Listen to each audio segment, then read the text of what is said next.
right, good morning, everybody. It's Friday. Yeah, baby.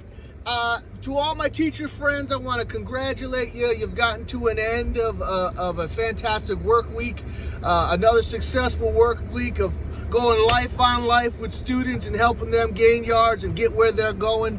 So I hope you all have a great day today and something else amazing happens to you today because you are amazing. And in honor of the end of another work week, I want to give a shout out to one of my favorite teachers ever, Miss Jean Rose.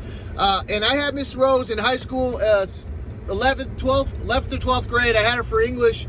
I don't remember exactly what the class was, but I remember her tracking me down in the hallway one day. And I want to say this, when you have find a teacher, think about who your favorite teacher is. Think about how they impacted you. I talked to you about this before.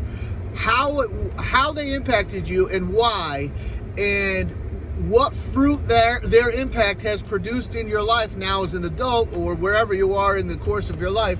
And I want you to get in contact with them and let them know, if they're still alive, they would really love to hear from you how their life impacted your life in a positive way. Because I know all the teachers that I know aren't in it for the money.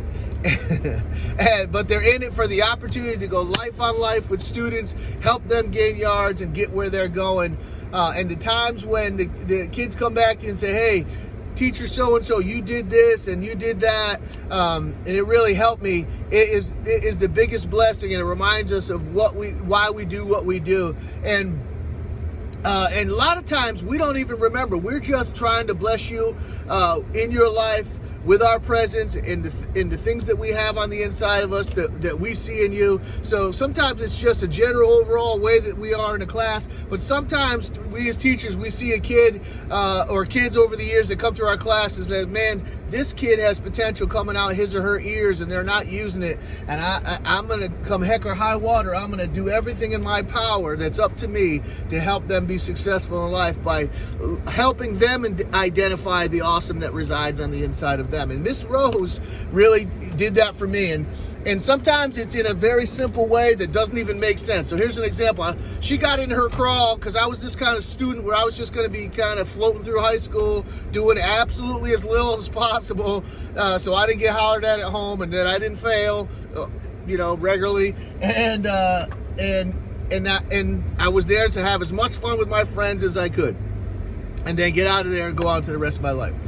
And Miss Rose saw something in me along the way, and I remember she grabbed me one day and said, listen, you're being I'm not going to say exactly what she said, and there's so much more talent you have on the inside of you, and you're going to use it. Here's what's going to happen from here. You're going to be in my office at such and such a time, whatever the time period was that I was free and she was free, and she had me work on this logo book. Now, there were hordes of other students in our school that were way more talented, like actual artists. I could like doodle like almost stick figures, but she made me go in her office and make this logo book for the Key Club and the Swim Club, this little logo that they would use when they would send out flyers. And so I went the first day and I got in there, and then the second or third day I was like, man, I'm not coming. And wouldn't you know, Miss Rose tracked me down in the hallway, got on her tippy toes, looked me in the eye, and said, you better get your boop in my office tomorrow because you got lots of talent and I'm not gonna allow you to waste it. And so I went through it and I did that.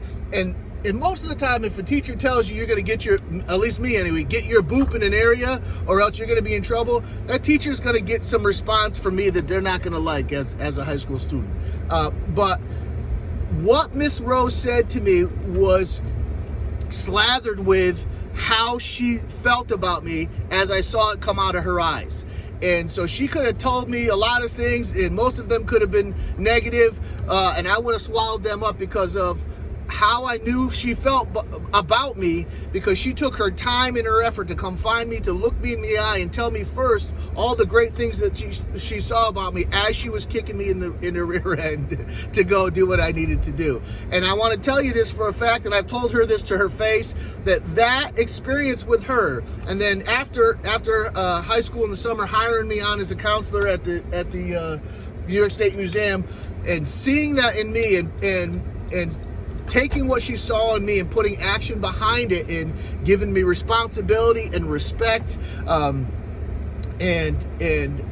responsibility.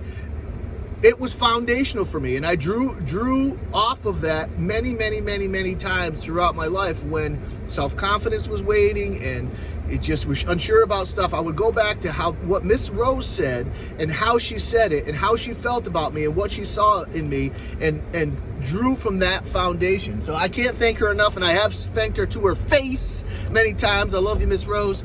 But I want to encourage you to think about those folks in your life that were foundational, those teachers in your life.